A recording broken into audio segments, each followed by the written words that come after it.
Hello there, viewers and listeners. Good morning and welcome onto the network of Impact Africa Television, IATV, and Impact Business Radio, IBR 92.5 FM, Nigeria's first and only business radio station and your station of choice.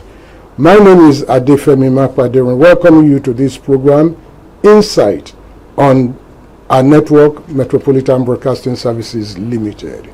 I have with me this morning Anu Oluwapo Omorinde. Anu. A very good morning to you, Femi.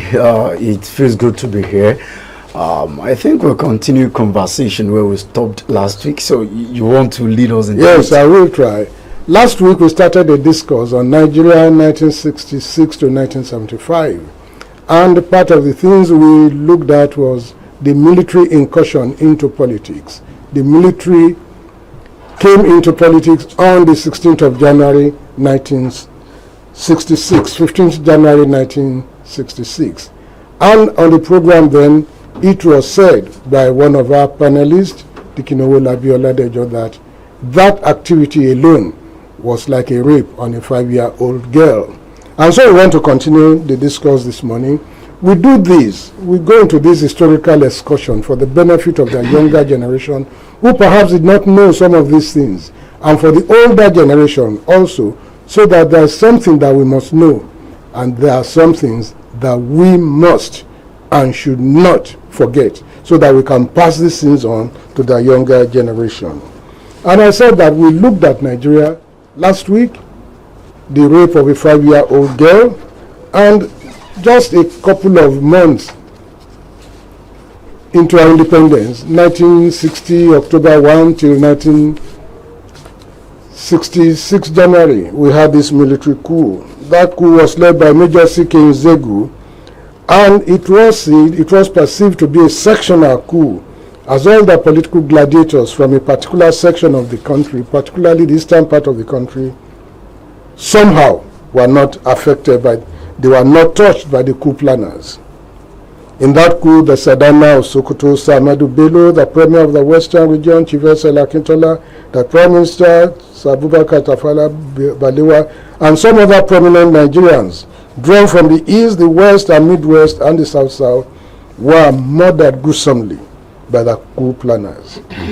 Government was then handed over to Major General J.T.U. Agui-Ironsi, the most senior Nigerian military officer as at that time, and he was an Igbo man. When they consolidated his hold on power, Ironsi abolished the regional government in Nigeria, and then came up with the Unification Decree of May 1996, a unitary decree in which government was now centralized, and everything from then on started taking a nosedive, and here we are today. That did not last for too long, because by July 29, 1966, there was a counter coup in which the head of state, General Ironsi, was killed in Ibadan along with his host, Colonel Adekunle Fajuyi, the then military governor of Western Region. And for about 48 hours to 72 hours, there was an interregnum. There was no recognized leader for this country until a young, dashing, and unmarried lieutenant colonel came on the scene by the name Yakubu Gowon. He was then 31 years old. But not long after, the wranglings within the military began. Some of the military officers said Yakubu Gowon was too young to be the head of state, that they were senior to him. And notable among these was Colonel Odumegwu Ojukwu, the military governor of the Eastern region. Ojukwu was a trained Sandhurst military officer. He attended King's College, Lagos, and he was well versed, he spoke fluently, and he opposed vehemently the nomination of Yakubu Gowon as the head of state. And from this point, problems started within the military, and things started moving at a fast pace, which invariably led to Araba in the north, and the mass movement of Igbos from the north back to their ancestral land in the east. In no time, the country moved to the precipice, and a civil war broke out in 1967. By 1970, the Civil War was over, and we had the No Victor, No Vanquish slogan. We had the 3 R's: reconstruction, rehabilitation, and reconciliation.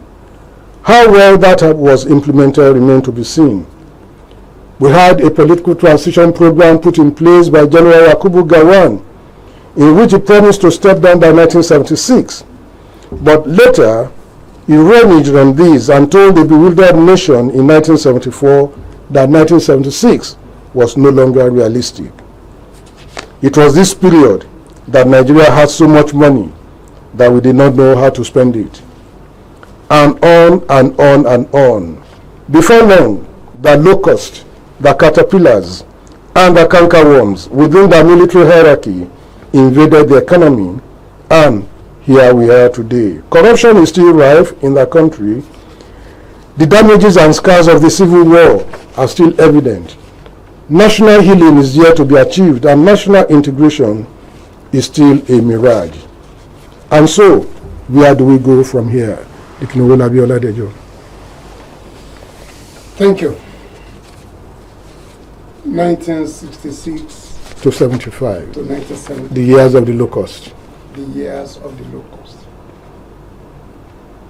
1966, just like you said, marked the beginning of the military. Yes. That particular, the first one in January, like we've established, though welcome initially by very many, but when the whole storm cleared and we were able to see, it became very glaring that perhaps there are sectional agendas. And that killed, I think I said that here the other time, what they call esprit de corps. Within the military. Within the military. The military don't understand each other, they don't trust each other any longer. Gowon came on board as a retaliatory measure because as at the time the coup was executed, most of the victims were northerners, yes. Northern military officers. And political leaders. And political leaders. The northern elements became restive. They were not comfortable. So Gowon came on board. But then, in Gowon coming on board, there are so many other things. Baba Femi Ogundipe, brigadier, was the chief of staff. Yes. Was senior to Gowon. Yes. Ademulegun was chief of army staff. Yes. Was senior to Gowon. Zakari Malari. Yes. Was senior to Gowon.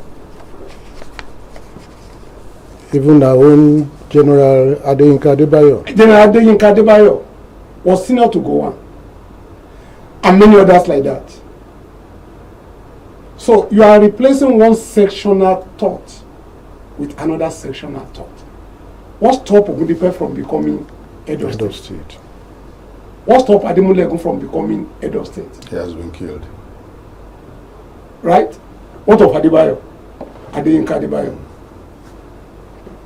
So these guys were replacing one ethnic agenda. With another.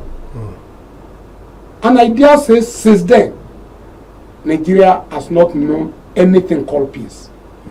Because the altruistic feeling that whatever you do is in the generality of the people was killed. Quite a lot are now reading meanings. Every event is now being viewed with prism of tribe or religion. So when we trace the pre-independence, politicking, then we discover that there was a scheme. Even during the military interregnum, the same thing is playing out now. I think I've said it on this program before.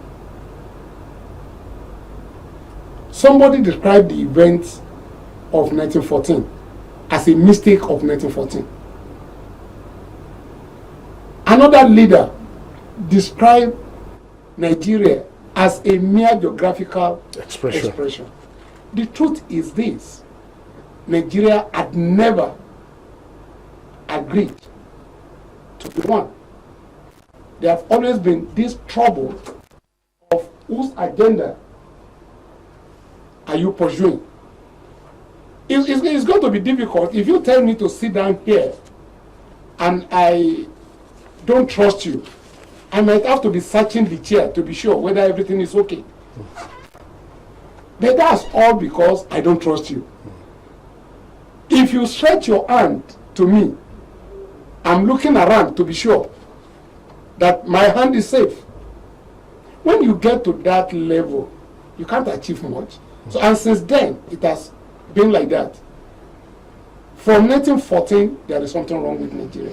Mr. Abugoloku, let's come to you. There is this distrust. You know, when we are talking of the pre-independence, you know, politics, happenings and all that, it became glaring at some point in time. Now, even when the military took over, the scheming continued. And so the distrust, apparently, even from what we have said so far on this program, has become prominent. And if you look at Nigeria today, you still see that distrust. Can 1914 amalgamation still be haunting Nigeria such that as it is moving, you know, trying to solve the problem, it keeps recurring? That's exactly what happened. It was a baggage carried over from 1914. That can be dropped 100 years after. During the before the colonialists went to their country, we had 4 senior military men, brigadiers, all of them. And when the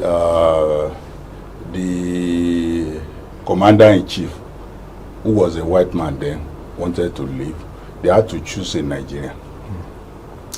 Irunsi was the most senior, followed by Ogundipe, followed by Ademulegun, then Mai Malari.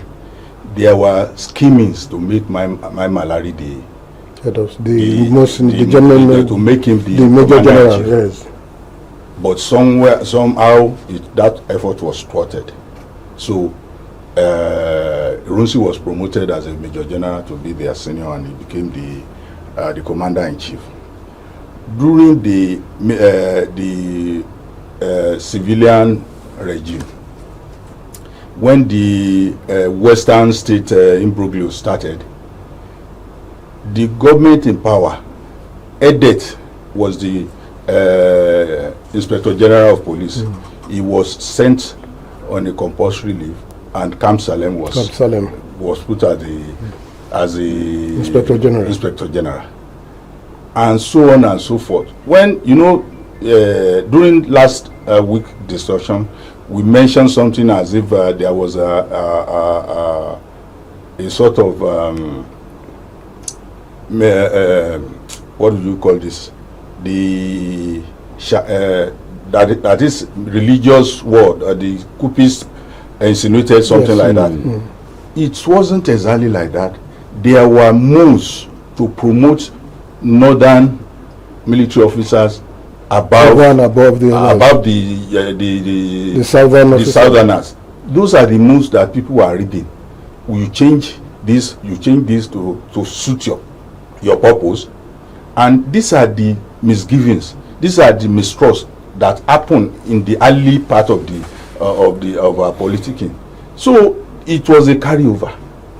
It seems some people who saw themselves and still see themselves as born to rule then are still the same set of people.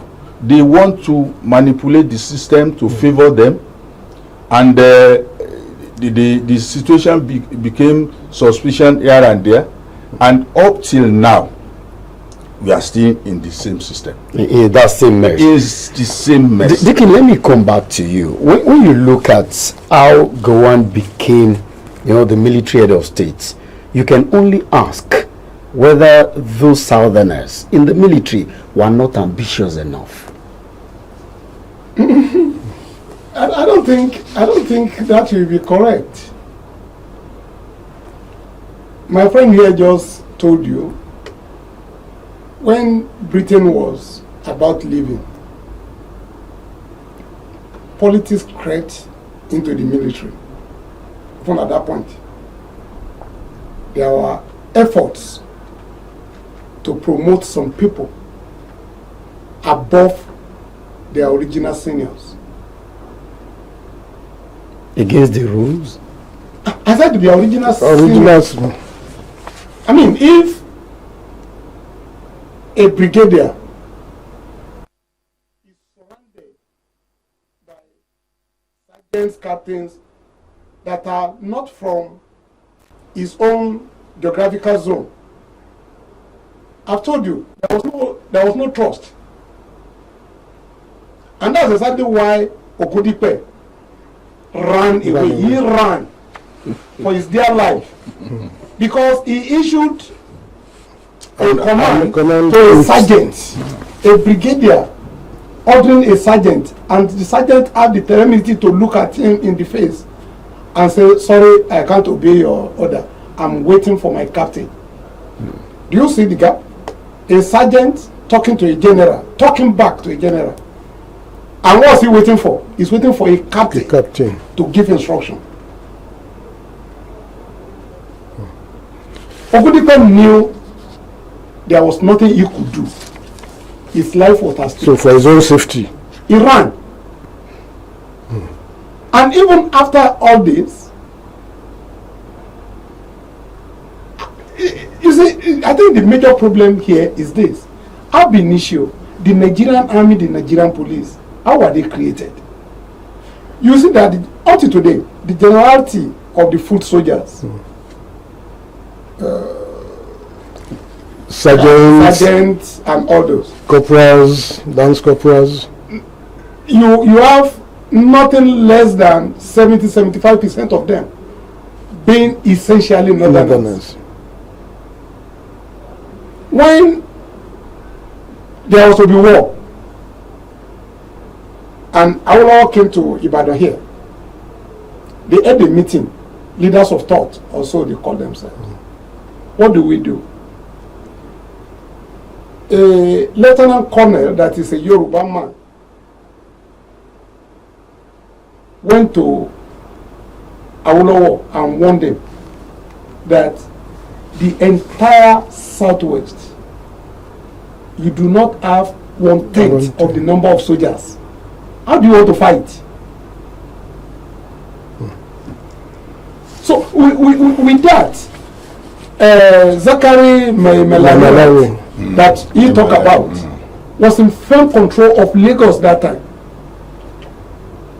He was in 2nd Brigade or so in Lagos.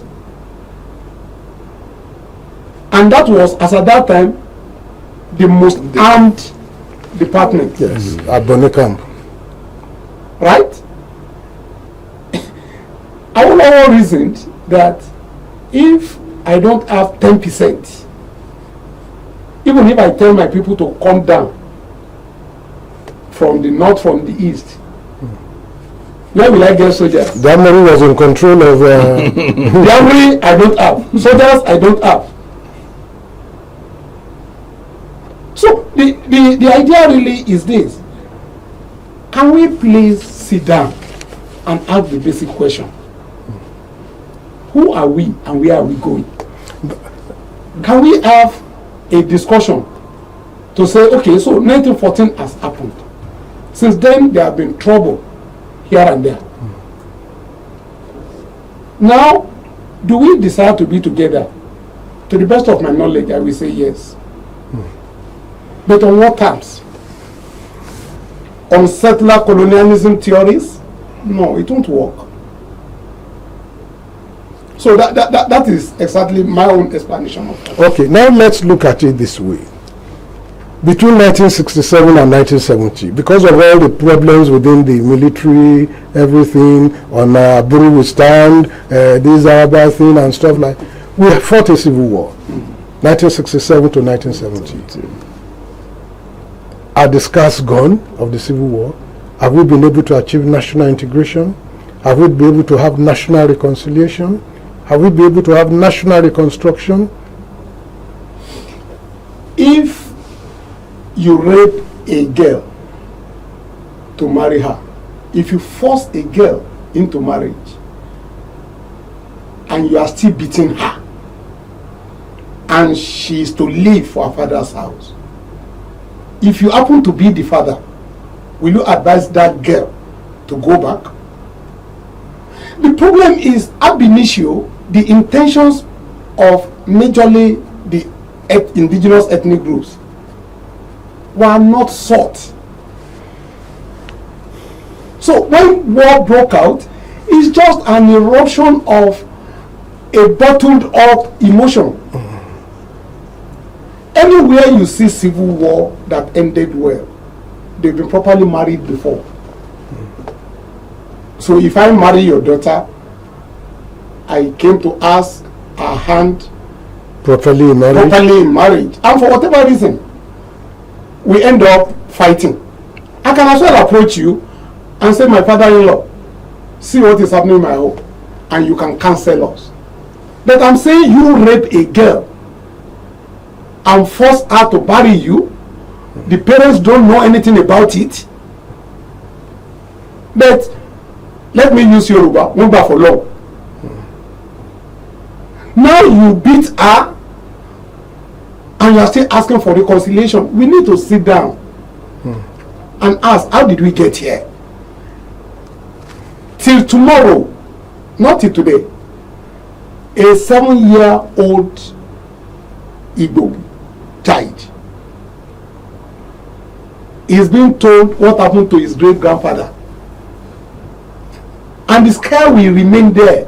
I will look at you and say, your grandfather killed my grandfather. Unfortunately, people may not tell the right story. So we are carrying this on.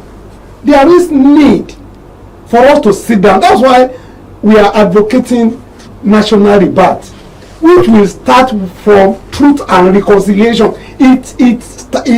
It helped them in South Africa. In Kigali, yes, it helped them. I don't think our situation is as bad as that of Kigali, but because they were truthful, okay, they sat down. Mr. Abobuleku, Right. you saw the Civil War. Not that as an active participant, at least you, some things in the Civil War. You witnessed certain things. Now, looking back, have we been able to correct the mistakes of that era? I will say no. Why? Because the injustice is still there. The mistrust is still there. What brought about the Civil War was a sort of arrogance on the part of certain people. If we have to go back to history, a coup occurred and certain leaders were killed, and people from the ethnic group of those who carried out the coup were sort of ridiculing those leaders. Almanacs were printed where Zegu was placing his leg on the head of Sardauna, a prince, a prince of the caliphate for that matter. And these people, they don't joke with their leaders. That is why even during the military era, the military still pander to the need of the caliphate. They will pretend as if they are seeking the advice of our own kings down here, but we know even from the time of the colonialists, our kings, their powers have been removed. But over there, they are still retaining some modicum of power, which they can wield at any time. So all these things, you are talking about the first coup being a sectional one. Is the second one a national coup? It was a sectional coup too now. And two wrongs cannot never make a right. As a matter of fact, all the successful coups in Nigeria were carried out by the Northerners. So if a coup must be successful, it means it has to be Northerners that will, and whatever they will do it to suit their purpose. Immediately they see that power is coming to the Southerners, they will just you remember, you were talking of Sani Abacha. Sani Abacha. You remember the interim national government. Yes. Just for about some weeks, that power has been given, temporary power for that matter, as the Yoruba will say, they will say if he did here, he was not sitting properly on the seat. And let's yes. And because of that, they just say, these people with this interim something, they are giving power to the south, and Abacha just decided and did his own. So all these things has been there. The mistrusts have been there, and there is, people are not doing anything to dispel this mistrust. But if you look at the body language and what the incumbent president has said, he seems to have, listened enough to some of these agitations. But of course, we need to scrutinize his own method and the way he wants to go about it. Are you talking of President Bola Tinubu just came out last week to say, okay, we have heard all this complaint. He hinted at restructuring this country, but he said he needed time. Perhaps we should begin to look at what he should focus on, as he studies the situation. Well, we are still yet to see. We are yet to see how serious the government is. Could that be a political statement? Of course, his words has to be followed by action. You see, we are talking. The man is still operating 1999 Constitution, for God's sake, and we know all the frailties, the imperfections of 1999 Constitution. The seats, the states, the local governments, while tilted in favor of certain people, if he wants to get anything done in the National Assembly, they have to vote, and there is a game of numbers. So all these things are still there, but let us watch what he is about to do. But one thing I'm sure is, until we go back to seek the consent of the populace, there is something they call authority to govern, something like that. Legitimacy. That legitimacy, the people will have to buy into consent to govern. So all the ethnic groups, at least major ones, will have to come together and agree that this is the basis on which we want to be governed. It is then, and we've been advocating for regionalism, through federalism, and all sort. If you don't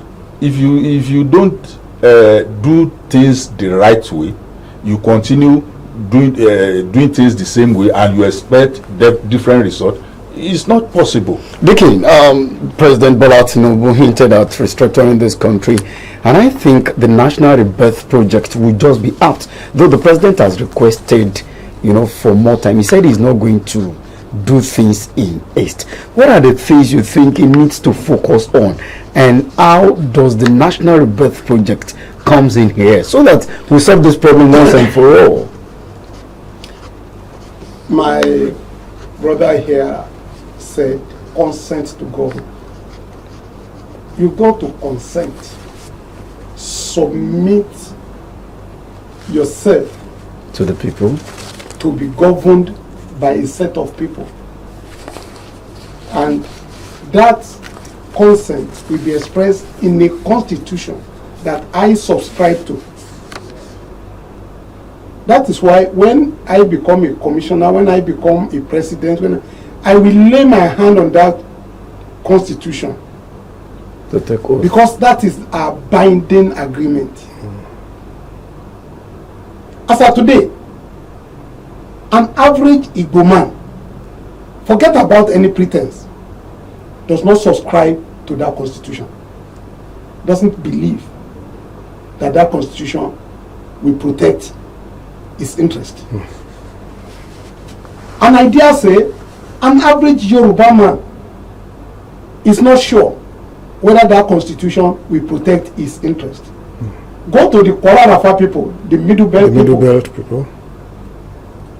So the basis of governance, which is consent to govern, is not even there. Now, sir, let's look at this way. We are talking about the military adventurism, military incursion into politics. Has it brought any good? Even looking at that, it wasn't a situation. If anything, we are just talking about consent to govern. Yes. Who did Dogaruba consulted with before coming on here to say I've seized power? Who did Senator Abacha spoke with before coming on air to say I am now with the people that people voted for? It's not your business how that vote was done. We should find a way of organizing our elections. But it's not your business to come to my house and be dictating because I'm fighting my wife. You are my megad. You now say you are now her husband.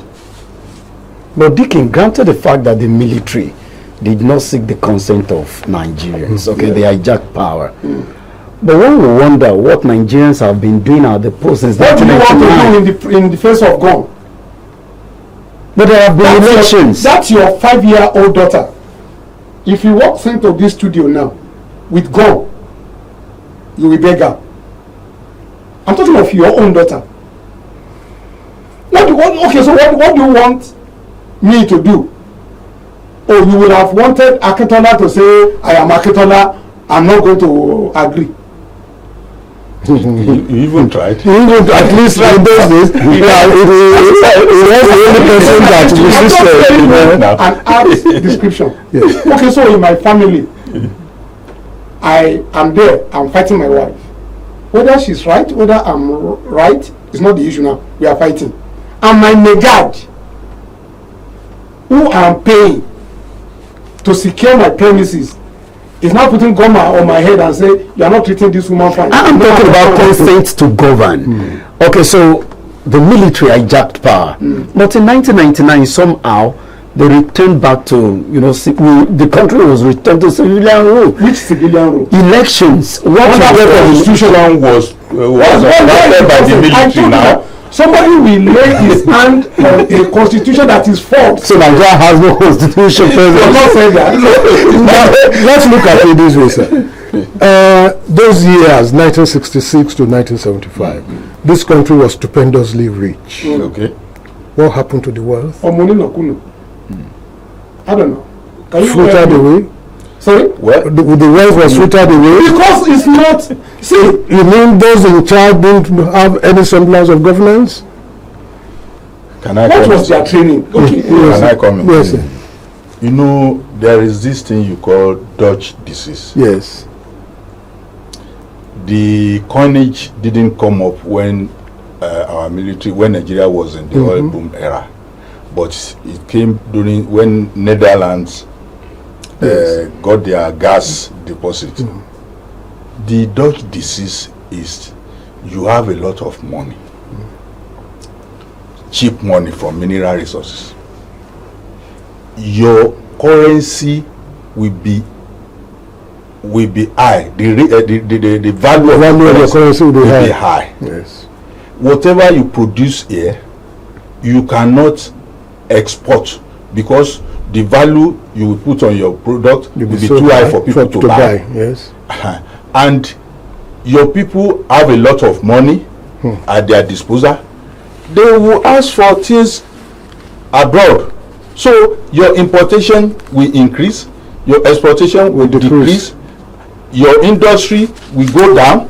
That was exactly what happened. And the military being what they are, they are just patient for quick fix. They are not patient enough.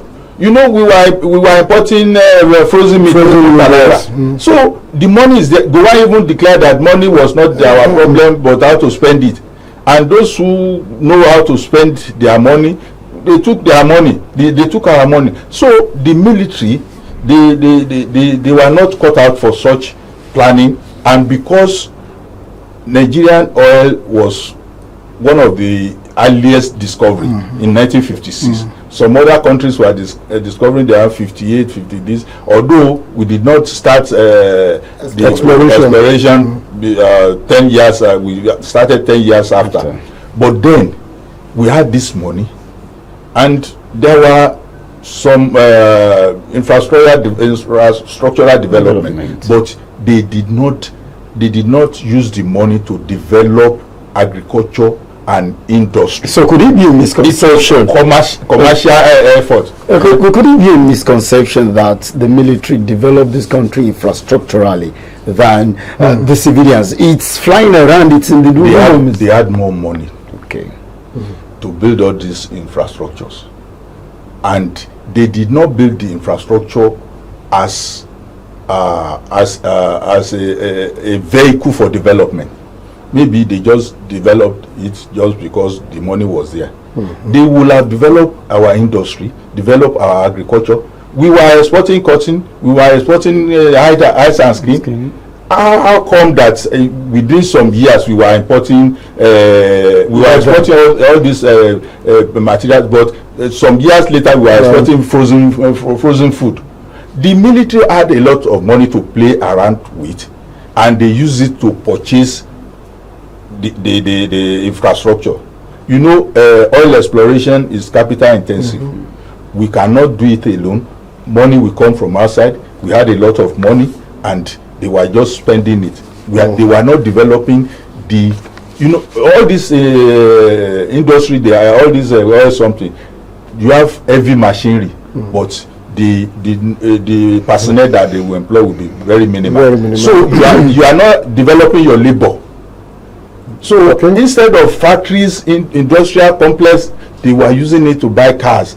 Shagari, Mercedes-Benz, all these flashy things. If a motor comes out, if a vehicle comes out in Europe, a model, before we see it in Nigeria, because we have the money. Okay, now you can be part of us on this program. 0916-104-7698, 0916-104-7698, 0811-052-6487, 0811-052-6487, 0902-280-9257, 0902-280-9257. Dikine Labiola Dejo, where do we go from here? To me, it's very simple. We start. We have a caller here. Hello, good morning. Good morning. Thank you. You're welcome. Until we change this pattern, these British, they are on our end. They want to depress this country, and they have successfully unempowered the Yorubas. They planted David Mark in the Senate for almost 20 years, so that the constitution that they gave us will be settled before they begin their business. And this is where we are heading to. If we say there is no civil war in Nigeria now, we are just deceiving ourselves. Because the problem in this country is even more than what we encounter during the Civil War. Okay. And this is the purpose of the British and America. Now they have finished their own. They want to sell this country to China and India again. We should rise up. We cannot be together, because they said in our country that we, the people of Nigeria, who are we? We are not part of them. They destroyed everything, including the uppership, and they maintain that of the northerners. Let us think wise. Okay. They oppress our forefathers, oppress us, and they want to oppress our generation unborn. We should change this pattern. It's not mean we got here alive. Okay, thank you so much. Hello, good morning. I am Primate Shola Shitu from Ijebu in Ogun State. Primate, welcome. I really want to complain that I'm not receiving you very well here. Please, the engineer should assist me. This is Mexico. Okay. The Nigerian military is not a solution to Nigerian wars. From 1914, even when Lord Lugard came forcefully and forced it down our throat till today, every military incursion has come to assure us they are going to do it, but they always return us back to yesterday. one of our wise men there talked about some other people trying to come in to help us. They cited Shuneko. Shuneko is not an example. You have to remember Oka. He could not succeed because of this same problem. And to further confirm the supremacy of this forceful marriage, you look at the criminal law we are operating. The East, the South, the West must go under criminal code. But the North will continue with penal code. And nobody must dare raise an eyebrow. And this has given birth to a solution that these 5 wise men must provide today. Because of that forceful marriage and the supremacy of power from the North, agitations are still coming up. Agitations is now the new baby. Now from Ojuku to Raf Uwazuruke and finally Nnamdi Kanu. Finally now our own Sunday Igboho has come up. These 5 wise men is agitation, self-rule by force. Is it the solution to this problem? Okay. Good morning. Okay, Prime Minister. Thank you so much, Comrades. Hello, good morning. Hello, Good morning. good morning, sir. Thank you. But I'm not hearing this way. Please speak Yoruba. No, speak Yoruba. Hello? He says speak Yoruba. Hello. Yes, now. Sir. You cannot speak English. Do you want to speak with us in Yoruba? In Yoruba, you want to make your thought known in Yoruba language? But I'm not hearing Yoruba language. I'm not hearing this well. But you shouldn't have what you are saying now. You can't hear. Please, this is an English program. If you want to communicate with us, speak English language. But of course, you said you don't understand Yoruba. That's even the issue. Hello, good morning. Hello? Can you turn down the volume of your radio? Hello, good morning. Good morning, sir. Can you hear me? We can hear you. I'm a new caller. Your name? My name is Pete. I'm calling from Amuloko. Please turn down the volume of that radio. Hello, I've turned down the volume. Okay, Chooks from Amuloko, go ahead. I like this program. I like this program that you bring out. Thank you. God will continue to prosper you. Amen. My question is that how do we go on this? How do we go? This problem that we have been having in this Nigeria for a very long time. What is the solution? Do we continue this till the kingdom come? Please, what can we do? The problem, how to solve the problem is what matters. We can't continue to lament without any solution. What is the way forward? Okay. Mr. Chooks from Amuloko, thank you so much. I think that was What is the, how do we get out of here? Where's the way forward? The truth is this: we need to accept the fact that we are not one. And if we are not one, and we want to live together, there must be terms and conditions. The basis of our living There together. must be a basis. And the first thing you do is what we call the National Rebirth Project. Let's reconstruct the foundation.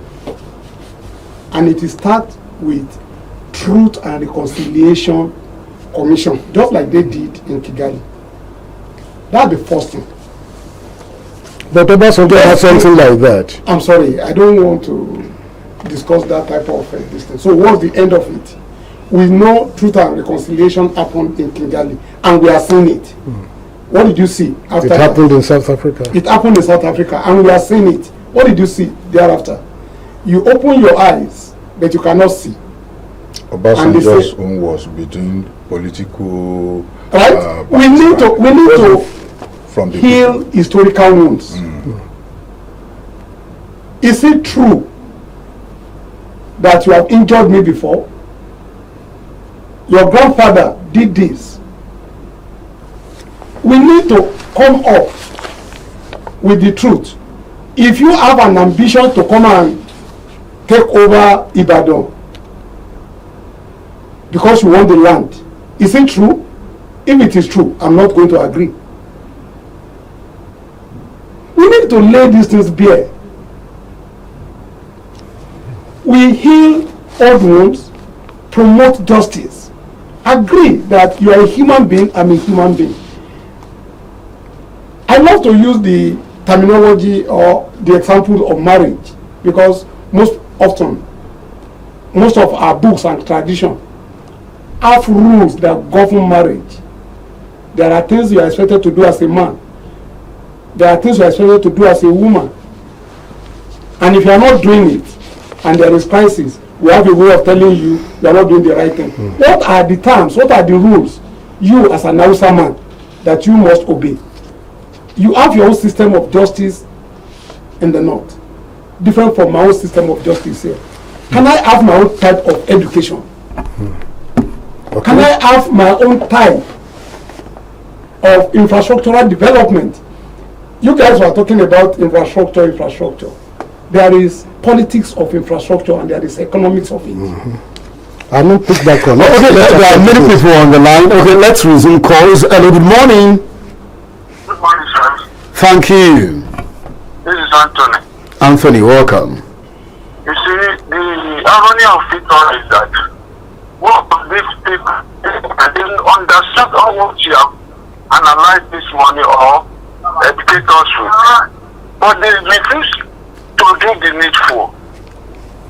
Like I said the other last week episode, I make reference to the greeting by the retired Brigadier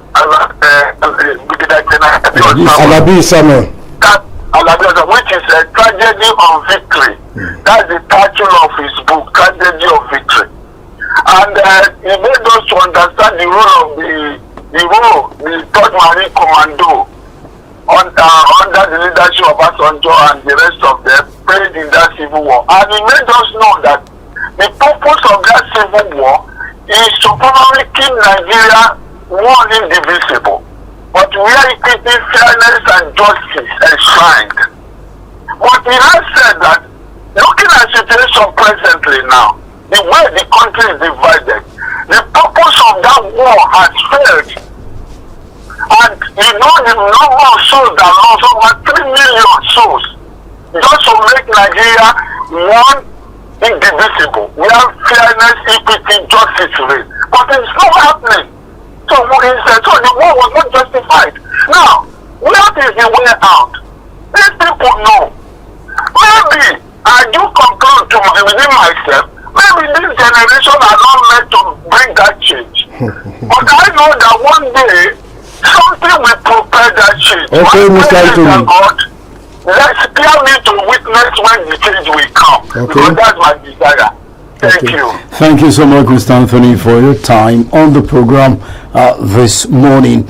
Okay, there is another call here. Hello, good morning. Good morning. Thank you. You're welcome. With all this analysis, since the time inside have started, for how long are we going to continue in this illegal and forcefully marriage?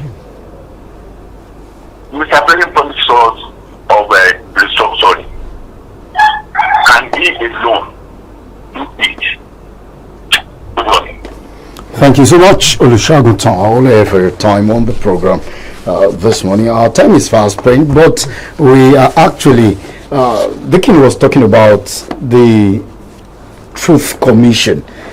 Truth and Reconciliation Commission as the way out. You want to explain further? I will explain further. We need to trust each other. So in building trust, you have to tell me sincerely within your mind, what do you want? If what you want does not tally with what I want, can we please say bye-bye? In building trust, even in census,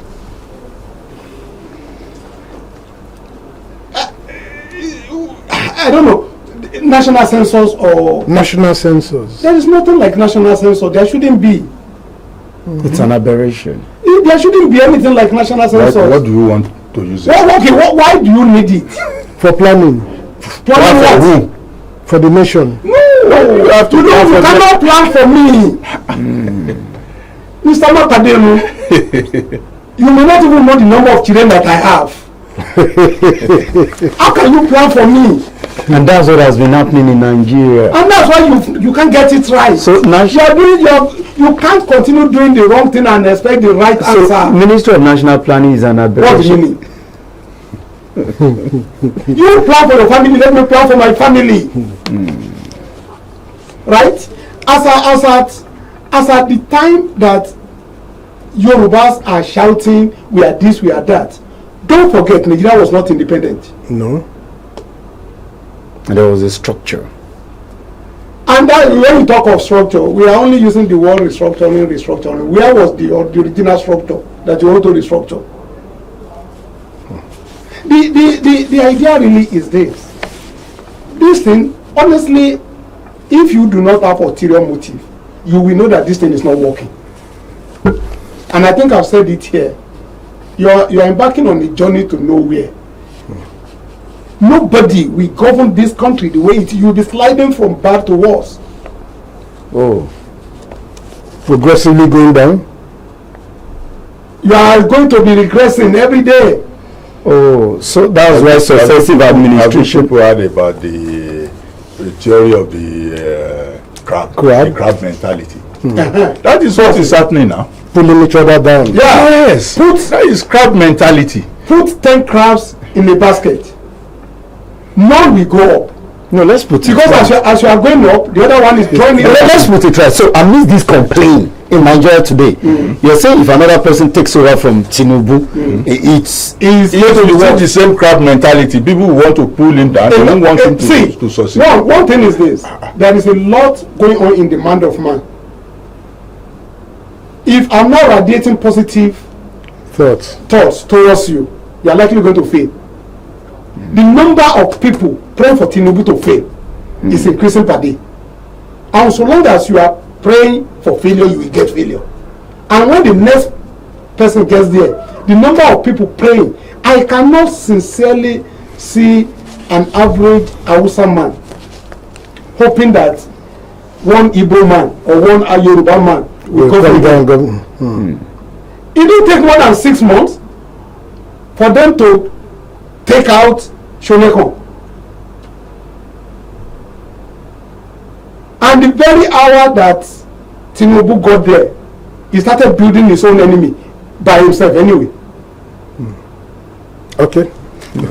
Maybe by next week we'll try and look at this national reconciliation thing, national rebirth commission. We've been on this, I know for some time. We've not been able to come around it. So maybe if Dickin promises us to be around next Tuesday, we will just break it down so that we know where we are going. How do we get out of here?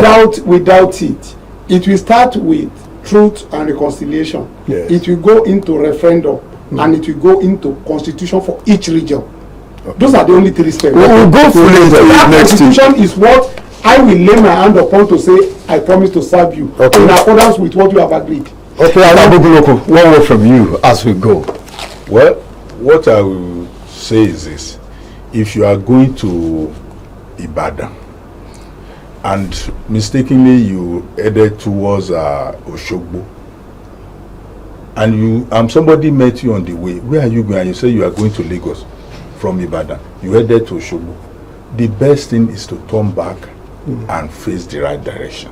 If you continue going the wrong direction, and you think maybe one day you get to your destination, you will never get there. You may land in Kwara. All right, thank you so much for your time. You can all have Mr. Bogloko. Thank you, Femi. For me, it's a bye for today. It's just the best way to leave it. So thank you so much, Anu. This is where we will dwell the curtain on this week's edition of Insight. You see that it's been quite an interactive, quite an interesting session. We are going somewhere. We are just putting the blocks in place now. By the time we start adding the cement and the mix, you actually get to know where we are. Once again, the Kimerola Bioladejo, thanks for coming. Mr. Laulu, thanks for coming. And thanks for being there always. My name is Adefemi Mapadero. We'll see you next week. Bye for now.